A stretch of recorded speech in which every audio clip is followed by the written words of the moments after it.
Alright, welcome back everyone to Holy Roller Guitars. Today we're taking a look at the EPIPHONE P90 Pro. Yeah. So first off, I want to take a look at the wood grain on the body, and then we'll talk about what this is.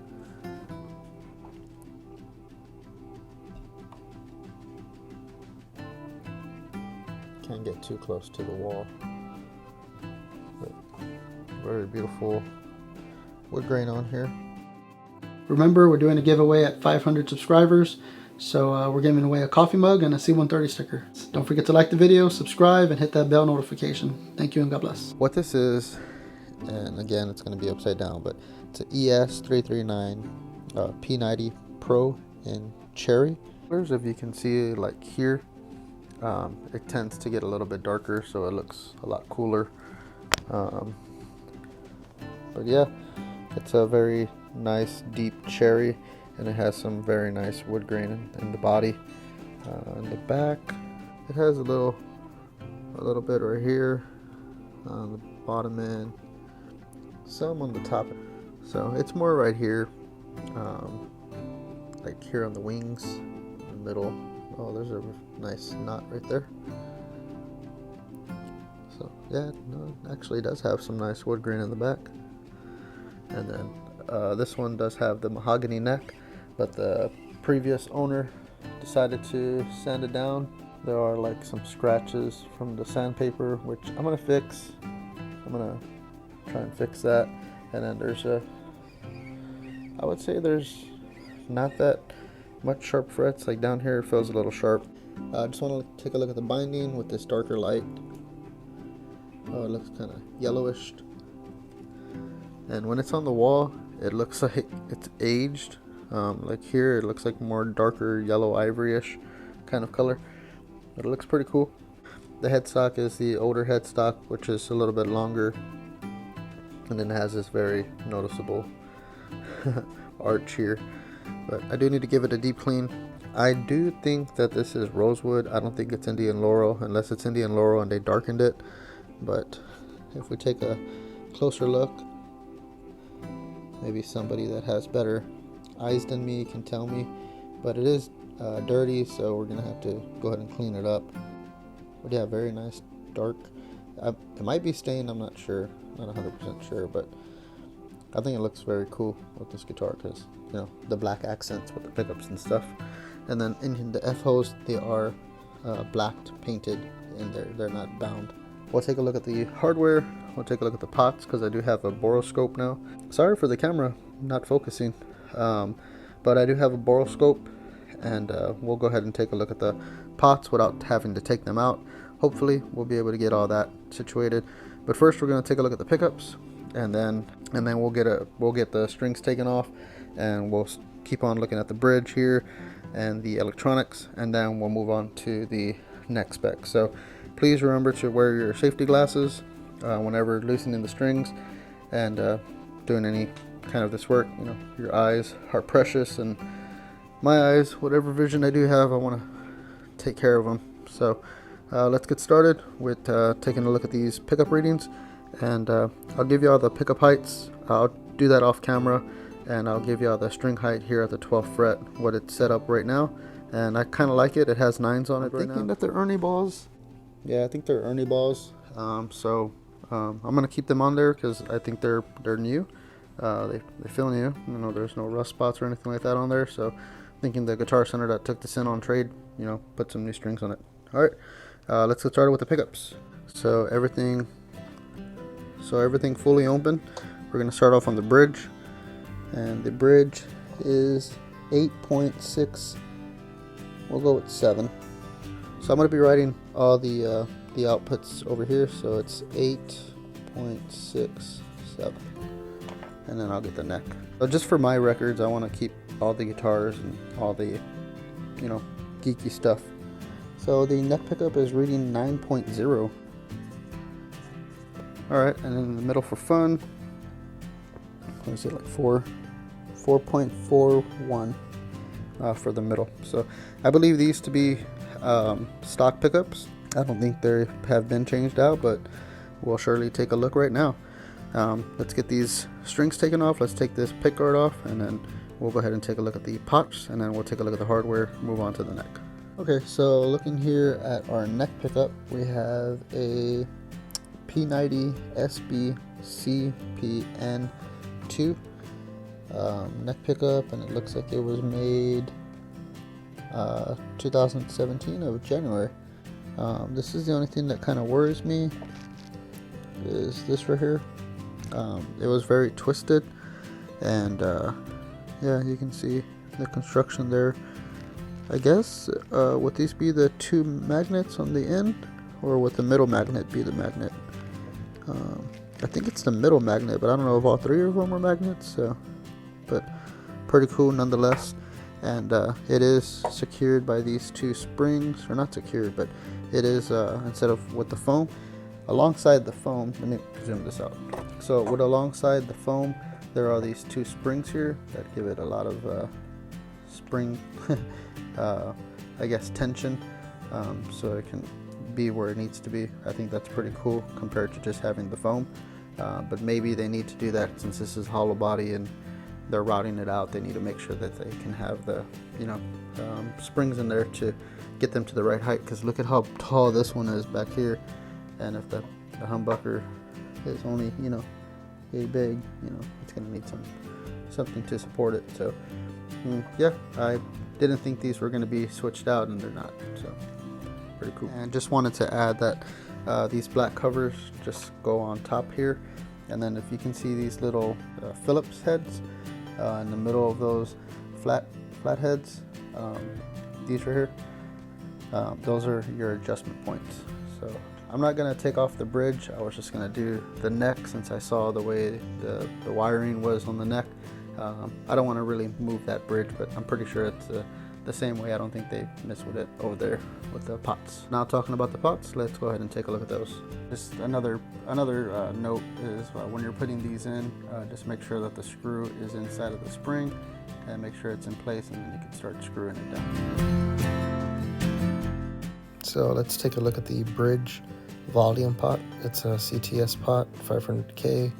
This is the tone pot, 500K CTS with the red cap on there.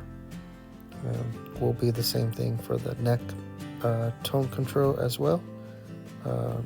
There, and then this is the neck volume pot, which is CTS 500K. You can see there CTS and the wiring, some of the wiring. And here we're going to take a look at the inside of the body for construction.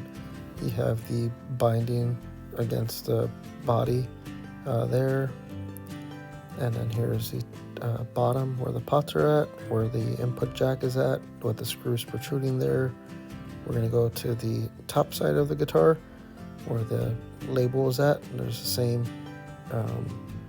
binding there. There's the maple center wood right there, and we'll take a look at the top here, and it's the same thing with the wood, with the splits in the wood. So same thing. So now that we took a look at the electronics and the construction of the body, we have the pickguard here with the classic E on it. I think they've been doing this since they were first a company in the early 1900s, EPIPHONE. So that's pretty cool. On the hardware, so the tailpiece, and I believe these are Ernie Ball 9s since they're gold, but the tailpiece does say EPIPHONE on there, and it does have that locking feature here on the tailpiece. And then the bridge also has the locking, not locking, but the little retainer wire. Those are your saddles, and it does also say EPIPHONE on there. So if y'all can hear Bob in the background, he's hungry because it's closer to his dinner time. But I had some time to record this video, so I'm taking this time to do this. So again, the frets are going to get dressed. I'm going to do a separate video on that because I'm going to actually do it with a rotary here in a little bit. But just want to take a look at the frets and the fingerboard. Okay, so I just want to stand corrected. There's a forum of a review on this guitar, and it does say that this is rosewood.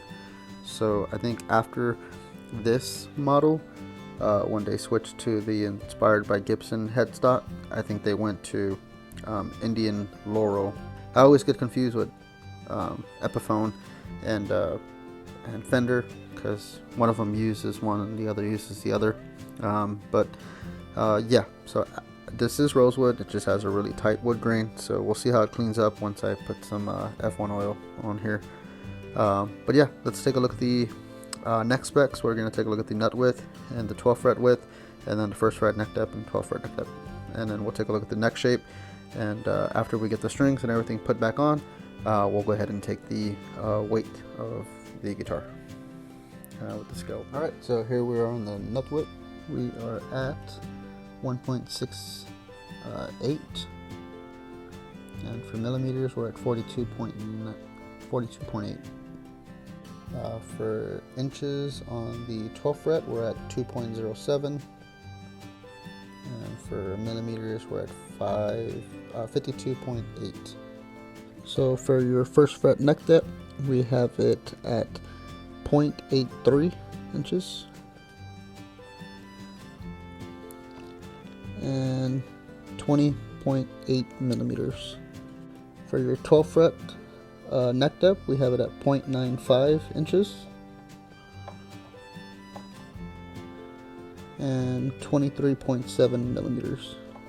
And sorry for the glare, I'm not sure if I can capture it differently the next time I do it for tech specs, but just wanted to get y'all a quick rundown of this. Let me get the strings back on and I'll get y'all the neck shape.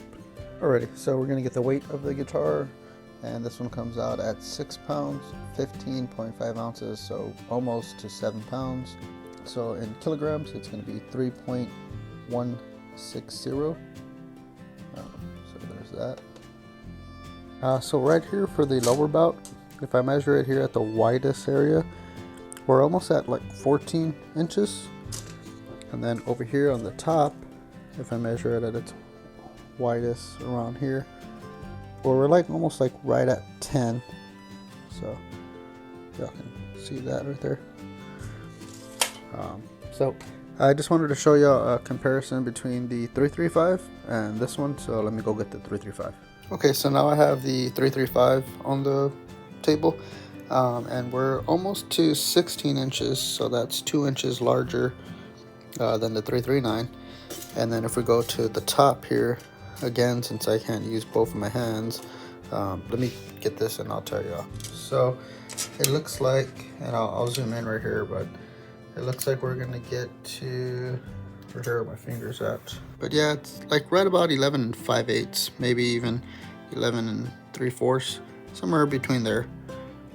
I'm trying to move my finger, but yeah, somewhere between there, 11 5/8 and 11 3/4. So that's about 1 3/4 bigger. So just wanted to give you a comparison with the Les Paul. You can see here it's about 13 inches for the lower bout, and then the upper bout, if I take it from this measurement here, it's about 9 3/4, I would say. Yeah, 9 inches and 3/4. Just wanted to give you a comparison with the 1959 Les Paul. And hopefully y'all can see the wood grain there if the camera will focus. Alright, let me give you all the daily advice. So today's daily advice is going to be scripture. I should really say scripture. So it's Psalm 23, 1-4. The Lord is my shepherd, I lack nothing. He makes me lie down in green pastures. He leads me beside quiet waters. He refreshes my soul. He guides me along the right path for His name's sake. Even though I walk through the darkest valley, I will fear no evil, for you are with me. Your rod and your staff, they comfort me. So today's scripture is, of course, life is hard, life has struggles. So I know you might be listening to the scripture that I just read, and you might think like, hey, that's like a funeral scripture, or that's like for somebody that has passed away. But I want you to take it as a life scripture. So a life scripture is, life is hard. There's, things that we go through in life that are going to be very hard, and we have to rely on Jesus and on God, and there's a beautiful picture that I'll put up right now, and it's Jesus holding his staff. And you know, we have to follow Jesus, and in those hard times, you know, and in the good times, we have to follow Jesus, and just, you know, remember that when we're in the darkest valleys, that Jesus is beside us, and he's guiding us through whatever we're going through. So that's what I want to leave y'all with, and I hope all of y'all have a blessed day. I hope y'all enjoyed just taking a little deep dive into this ES339 P90 Pro. And I don't know if you already saw it, but I put some gold knobs on the ES335, which I think looks pretty cool. And I have another surprise for y'all next weekend, so please tune in next Saturday, where I'll let y'all know that I'm going to be getting my affordable dream guitar, and it came with some extra goodies and upgrades, and I'm very excited for y'all to see it. So please join me next Saturday, where I will show y'all that, you know, dream guitar that I'm finally able to get. And remember that we love y'all, and thank y'all for keeping us in y'all's prayers and in y'all's thoughts. Take care. Peace. I forgot to tell y'all about the pickup heights and the string height. So on your neck pickup, the bass side is at 10/64, and the high side is at 6/64. And on your bridge, we have the bass side at 8/64 and the high side at 6.5/64. For the 12th fret string height here, we have on the low string on the 12th 6/64, and on the high side we have 4.5/64. I just wanted to give y'all those measurements for the pickups and for the string height. So that's where I like the string height at 6 and like about 4. If you can lower it a little bit more, like 5, that'll be, you know, going more into Gibson specs, but that's where I like it. The pickups, I had to lower the neck pickup on the bass side down some more, but I think I might raise it up to probably 8, so they can be about almost the same. I do notice when I do the review and demo on this guitar, I will let y'all know that the neck pickup is real bassy, so just giving y'all a heads up on that. I think this is a very well-rounded, if you're in the middle position, it gives you a lot of bass and it gives you a lot of highs, so it's very awesome. All right, take care.